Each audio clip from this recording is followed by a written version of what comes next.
They're trying to deal with privilege and how that can inhibit the truth-telling and truth and reconciliation process. The second place, I told you a little bit about Tallahatchie County, but what I didn't tell you that has a lot to do with the politics, Tallahatchie County is a majority black county. However, the large landowners are still majority white. And after, well, we helped them to create the Emmett Till Memorial Commission, which is like a truth and reconciliation. It's a reconciliatory process. It's not a truth and reconciliation commission. But the reason why there was an issue, or part of the politics of this, is Tallahatchie County is majority black. They still only have 2 black supervisors. Those were the seats that were won by litigation. And they still have a majority of white supervisors. The Delta Sumner County seat, their courthouse was falling into disrepair, the courthouse where the actual case took place. And it was about to be condemned. So the large landowner said, how can we, best get this paid for? Because obviously if you're the largest taxpayer, you're going to have to foot the bill for this condemned building. But for some people on the commission, it is racially divided. You have to have the same number of blacks, same number of whites, black and white co-chair, all of that. For some whites, it was simply about getting the courthouse redone, and not at their expense. Meridian, Mississippi, politics of place. The governor talked about Philadelphia. That's a big bone of contention in East Mississippi between the politics of why Philadelphia gets most of the focus versus Meridian. Philadelphia is the killing field. They only died there. But they were actually sent out from the Meridian COFO office, which we work with the nonprofit Freedom 64 in Meridian that has a long-term lease on the building, the Fielder Brooks building where the COFO office was that they were sent from. And they're in working with us to preserve the stories while they work with the Mississippi Department of Archives and other people to preserve the actual and stabilize the building, to hopefully open it up in the future as a museum. So politics plays into all of this. Who's at the table? Who gets to call the shots? What our real motives are versus what we say they are. And you can see these actually in all of these particular cases. There have been a number of political strategies or tactics used to kind of discredit the Truth Project. Most of them appeal to people's deepest fears or concerns about opening old wounds or distort the intent of the Truth Project. A lot of that has happened. But these are the things that we've learned so far, and I'll close with this. Besides the fact that people imagine themselves to be much more progressive than they are, we know that we tend to, and I say this we, not just the William Winter Institute, we tend to underestimate how contentious the whole impact of race is sometimes, because we do have these kind of eras or times of pseudo-progress where we think everything is quiet on the Western Front, everything is all right, we really are making progress, and then, like the election of Barack Obama, everybody thought we're post-racial somehow because we elected a biracial African-American president to the White House, where some segments of our communities often say, we've always been marginalized and it's never gotten better. So the mainstream gets shocked, but the people who are on the grassroots knew that there wasn't the progress in the first place necessarily. It also highlights our needs for more formalized, legalized agreements with our communities.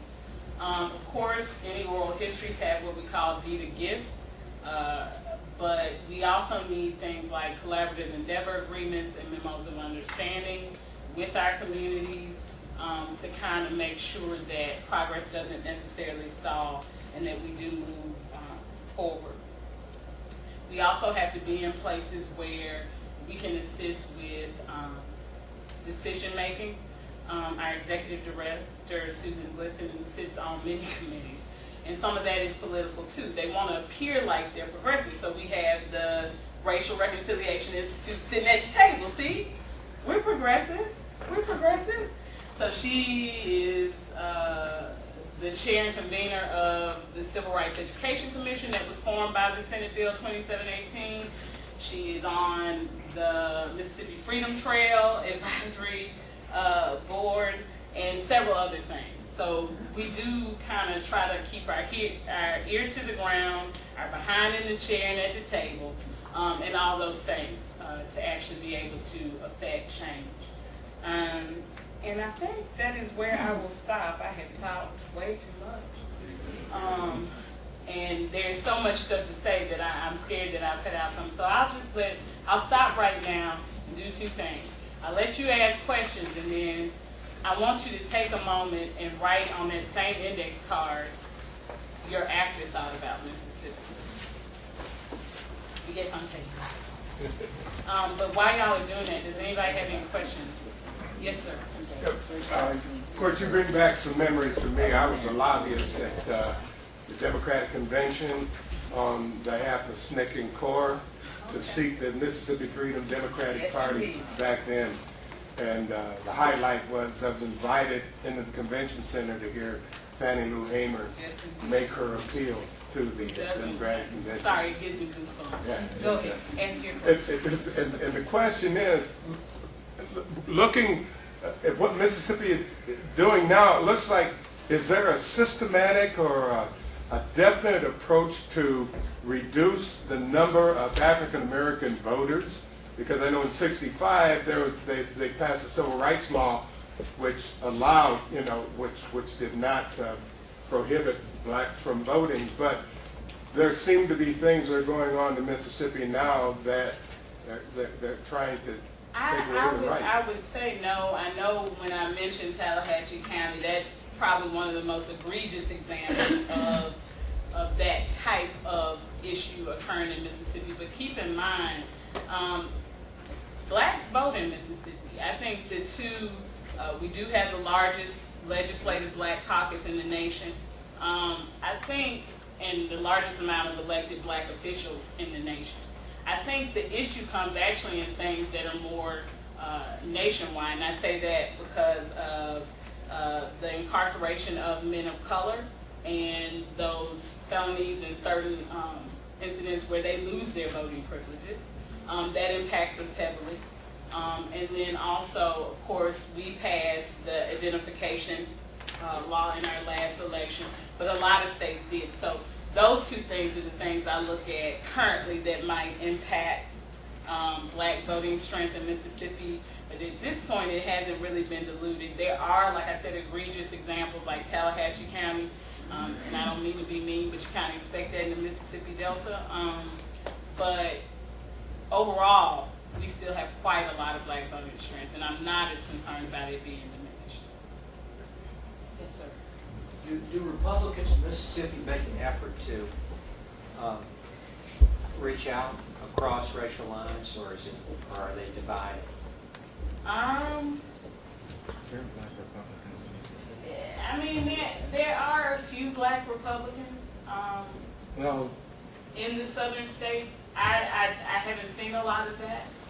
I grew up in Mississippi back in the 60s, and back then the only black people that we knew were Republicans. Well, yeah, but that's been the change of Yeah, I party. know. I'm Yeah. just saying that shouldn't be left out of history.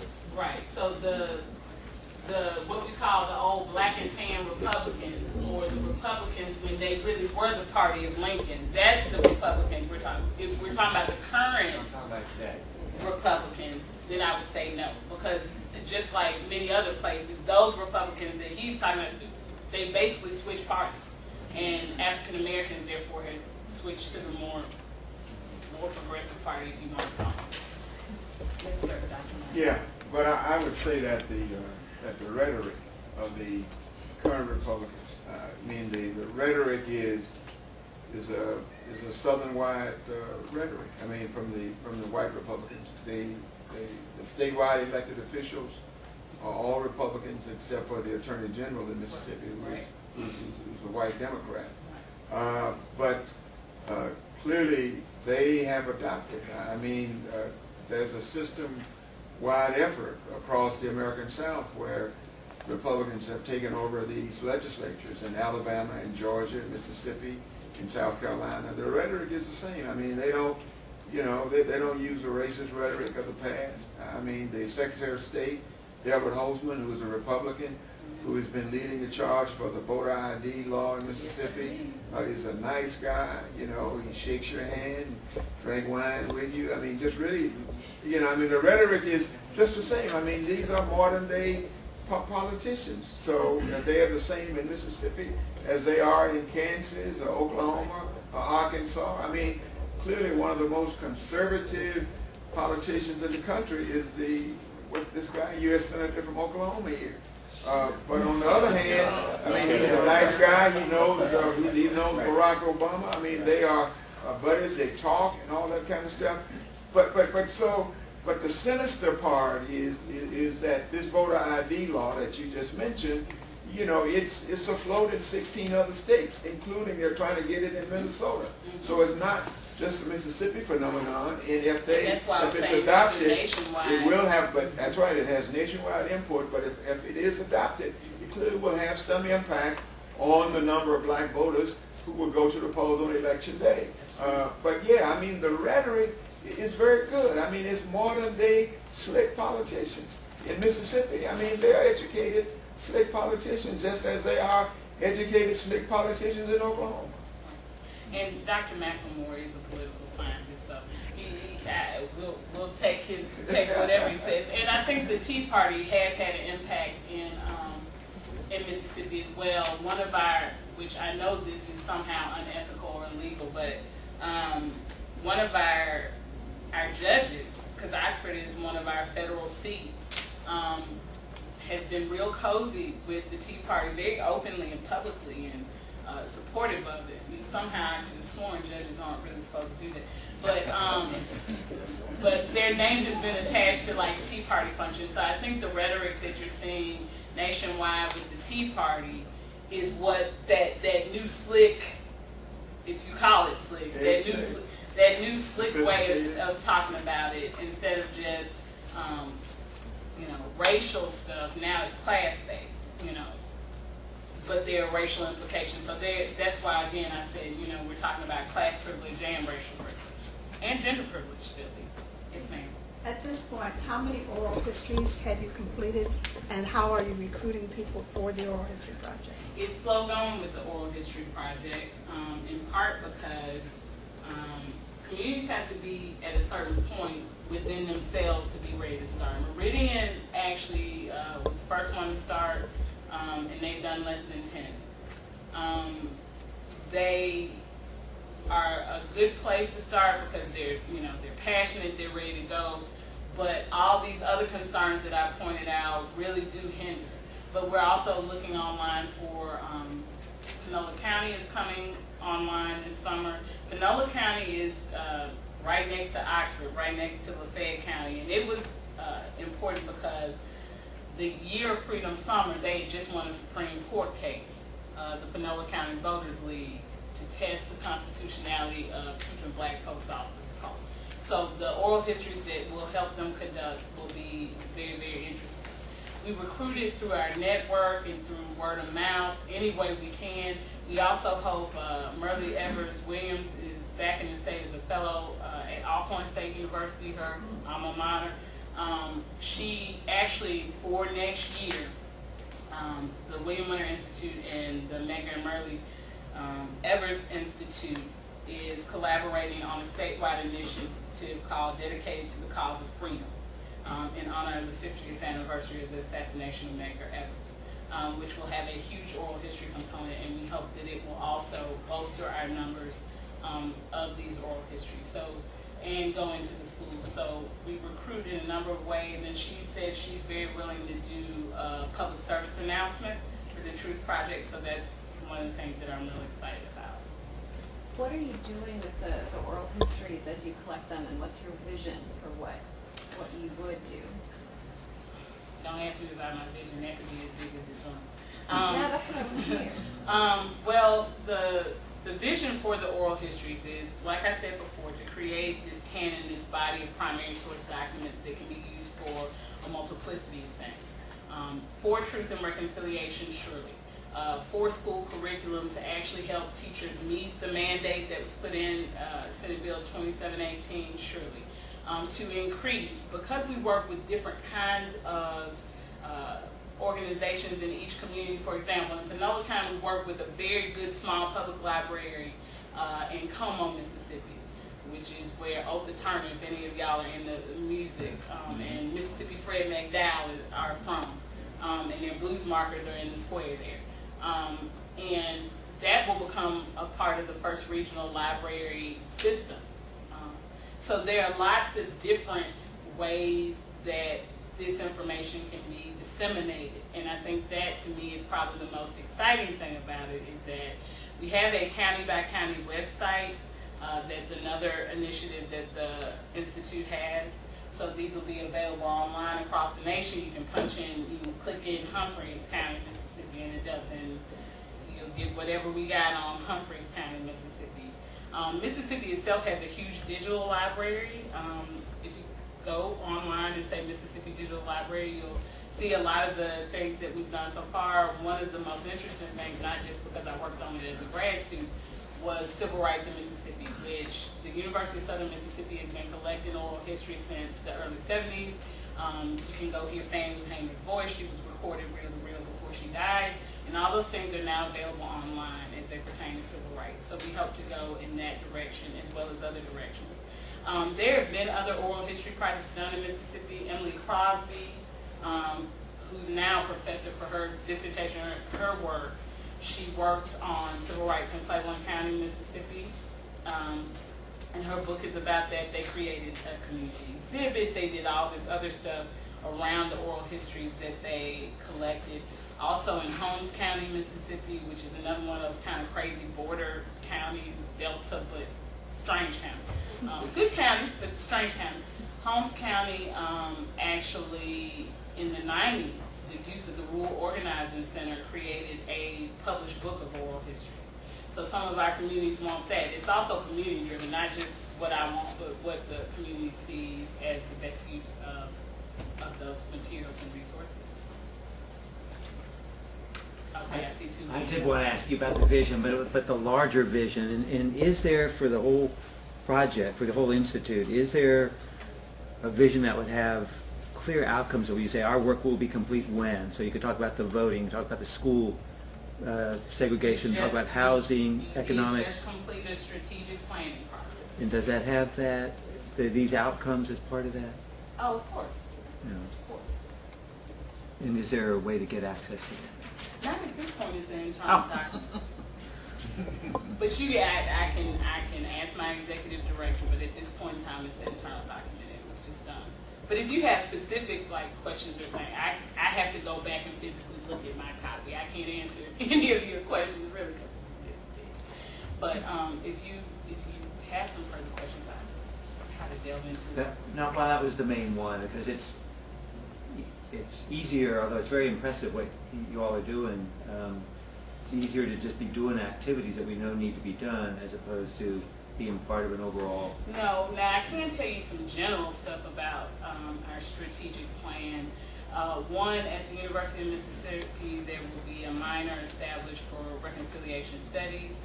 We will, in those 5 regions, we will have on-the-ground teams of 2 persons per region. There's a lot of things that we have. We have just received, which you'll see on the Wellspring, $3.3 million from the Kellogg Foundation for operating expenses. We've just hired a community outreach director. So we have a huge plan. If the world were perfect, and we do have all that. How many positions we'd be, how much they'd be paid, what they would do. We do have all of that. Okay. And we are seeking funding to complete that vision. I was going to ask a question that's not unrelated to that. Just sort of generally, if you could talk about the relationship between the Institute and the University of Mississippi. I'm always interested in the ways that universities, particularly when money is involved, have relationships with freestanding institutes, and the ways that faculty are involved and who pays the bills at the end of the day. Well, the University of Mississippi picked up a pretty big piece of the tab, but we are not thought of as the university's institute. We are statewide, and Mississippi, like many other states, has a number of these institutes. There's a Stennis Institute that's through Mississippi State, but it's also throughout East Mississippi. There's tons of different research centers. So we do have and maintain a relationship with the University of Mississippi, and they do have things like they'd like to see this, but they don't fully dictate our agenda or our trajectory. They pay my salary. But so does Kellogg, technically, because all my travel money comes from them. So we are really a public-private partnership in a way. And then we have Governor Winter, who works to help us fundraise so that we can build our endowment. Did you want to speak to that, sir? Well, that's been a source of some controversy. Yes, sir. The principal contribution, financial contribution that the state makes through the university is through the renting of office space and the support, communication support, things like that. They don't pay salaries for people. They actually paid mine. Do They actually do pay mine. And then keep in mind, we also, through grant funding, like for example, our project coordinators, we have one for Mississippi Art, which I did not talk about, which is an initiative that has built a coalition of progressive groups and organizations in the state of Mississippi. That is a grant funded position. It does come through the university, but it's grant funded. So we have those types of positions. We also have, like I said, they do pick up the tab on a couple of our permanent staff positions too. When you said that your community will decide how you will engage the community with those oral histories, who are you defining as your community besides your maybe board of trustees or who else is? And I think I mentioned this in Meridian. We work with a group called Freedom 64. In each community, we work with a local group. In Philadelphia, Neshoba County, it's the Philadelphia Coalition, which the governor mentioned. And like I said, in Panola County and Como, we work through the First Regional Library branches there and one of their librarians. So we bring in a group of people from the local that directly help us understand, because I'm from Oxford and I know something about Panola County, but I don't know Panola County like Panola County. So it's really fully your trustees and all your representatives are statewide from all over the state. On our board, we have a very good board, and it does pull statewide and beyond the state too. But insofar, that's our board, and boards are boards, but they're not the day-to-day activity people. Right. Day-to-day activity people and the day-to-day work we do is directly a collaborative project between the communities we work in, their representatives, and our institute. Would you talk a bit about why the commission model was abandoned? And this occurred before you were hired. Yes, sir. But are you familiar with any of the pushback on that, and what were the major elements that derailed that process? Well, there were a couple of them that I was told. I don't know if I had the full story, so I'll preface my remarks by that. Okay. Part of it was kind of this lack of, we had community representatives, but we did not have this driving public will to get it done. And so some of it languished while we were trying to, finish the declaration of intent and things of that nature. And so we knew the political, you got public and public politics, and then the more citizenry related stuff. So that's what was happening on the citizen end. And then of course, you live in the state of Mississippi and you know the political climate. So the political climate at that time, since 2008, had not been conducive to seating any kind of commission within a forces state. Even though we technically have the largest black legislative group, there was nothing introduced in the state house or commission. This Gail Falk, who was the Freedom School teacher. Now, you mentioned Freedom just a minute ago. Can you tell me how that connects? Is there a connection in the oral history that she gave?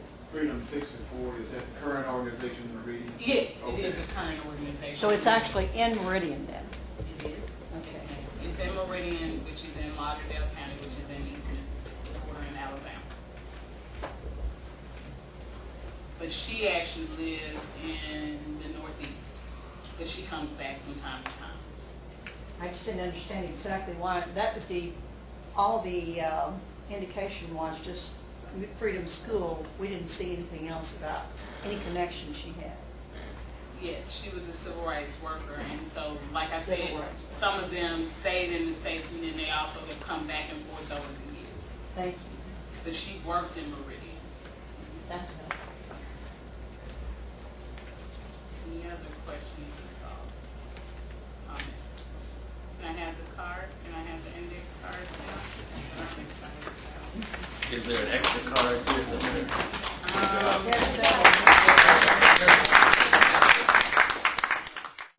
So what did you, based on where you started, which you know what you wrote down on these cards, and I haven't read all of them, what did you learn about Mississippi that may have been different from what you thought? Anybody care to share with us for a second? Just hearing about the Weddington Institute, that's absolutely amazing. That's wonderful. Okay. So you didn't expect the institute? Mississippi is a far more powerful state politically than I thought. I go down to the CBC every year. Benny Thompson and the power that he has and all, it really opened up my eyes. It's just not a, backwoods kind of work. Yep, it's mine. I mean, keep in mind, I know Governor Barber, like I said, I will not tell you my pet name for him. Okay, now you gotta tell us. That's the second time you've said that. Okay. All right. But you didn't hear this from me. I will deny it. When I was a kid, I loved, like many kids, black, white, otherwise, in Mississippi, because it's what was on TV. I loved Heat Hall, and I loved the Dukes of Hazzard. And there's a particular character of the Dukes of Hazzard that was fat and rotund and a bumbling idiot. He was the one in power. He wore white suits and boss hog. And when he showed up on national TV at the debate, all the other students and everybody else representing the state of Mississippi was dressed to the nines, as I am today. Everybody all the students had on their little ties and stuff. How was our governor caught on TV? Leave that alone. With his big cankle propped up on the director's chair, like, what's that liquor? Captain Morgan, whatever, I don't drink, but I see it on the commercials all the time. He's like and he had no socks on and no tie. And he has cankles.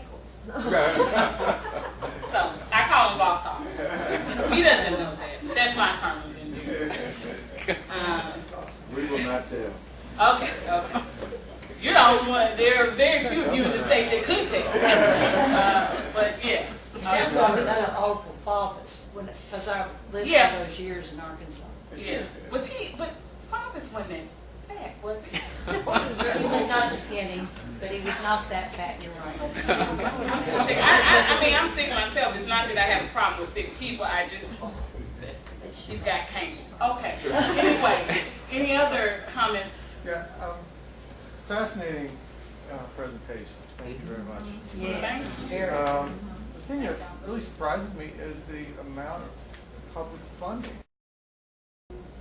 All of these initiatives, particularly since my impression of Mississippi has always been one with, the sort of 49th or 50th ranking state in terms of public funding for all sorts of Well, in terms things, of including income, education. in terms of income. It's a state that we associate with poverty.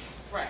So to have this kind of public commitment is something that I really think should be a big part of your PR, honestly, because I think it's a wonderful advertisement, not just for the Institute and the university's question, but for the whole state. So thank you. Well, thank you for saying that. I think statistics, being a social scientist myself, can be turned in a number of ways. The amount of money that separates the 50th for like the 40th is really not that much money. We are the 50th currently. I check it every year. But it's also overall income. There are lots of moneyed people in Mississippi. Prior to the Civil War, even after, the amount of millionaires in the South was large. So just because there's a poor state doesn't mean nobody has money. And I think that's what people get confused about, is that because there is poverty in the state of Mississippi and 1 out of 5 live below the poverty level, that means 4 out of those 5 don't. And then that also means 1 to 2 of those people are living real well. And correct me if I'm wrong, but it always ranks in the top 10 to 20 states of percentage of income given back to in charity and philanthropy. Yes. And I So think a lot of rich that people do money. give back. Yes, sir. It's a comment, but it's also maybe a question too. So I'm from the University of Virginia, and we've got a project that's trying to look outward, the University Community Action for Racial Equity. So what's been our impact and what can our impact be outwardly? We've been really concerned, a whole steering committee, about independence. And if the university administration or public monies end up, that can end up diminishing the ability to say what we need to say with the candor, and also the reputation within the community at large, that that no matter what the intentions, there's an institutional drive to preserve the institution and the reputation of the institution. So I wonder if you comment about that. We are able to be candid. I do believe that. And I think one thing that's just as a trend throughout universities is because so much of the funding now comes from private entities and grants and not the state. We are the state's flagship university, but the state does not pay that much of, when you look at the percentages, and I know when I worked at Kansas State, it was maybe 20%. I don't know the current amount for Ole Miss, but as the public sphere of funding diminishes, like the state's actual, you're our state university, but we only give you 25% of what you need to operate. I think there tends to be a lessening of some of that. But I've always felt, obviously, as you can see from my presentation, felt free, and my director has always made me feel free to say what needs to be said because we're in the business of truth and reconciliation.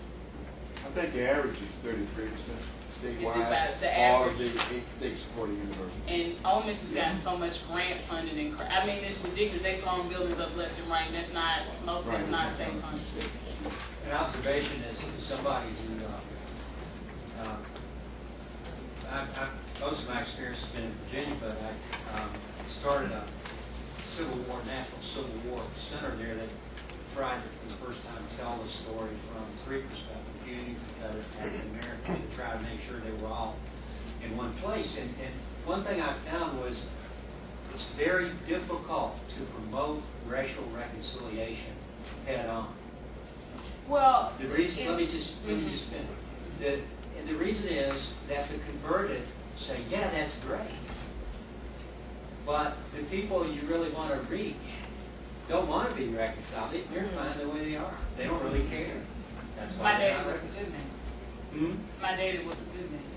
Exactly. And so what I'm just offering this, I think probably one way that you can really make some hay is being a consultant to entities that run into concrete racial problems when they're trying to get projects done, like economic development. We do.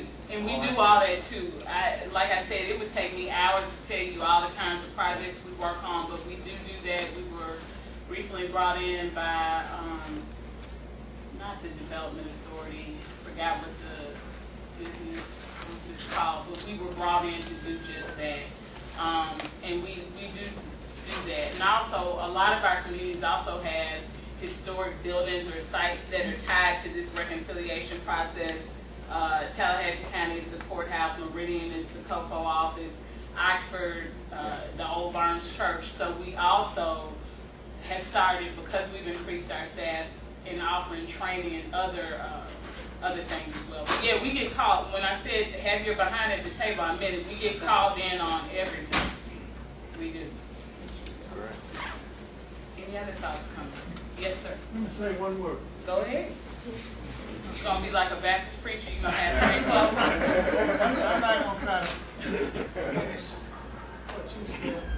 I said, I won't tell you, you justify the credibility that I think the Institute has. Not only in Mississippi, but I think you've established some credibility here for the state of Mississippi. And I want to thank you for what you said, and I'm not gonna tell Boss Hogg a word about it.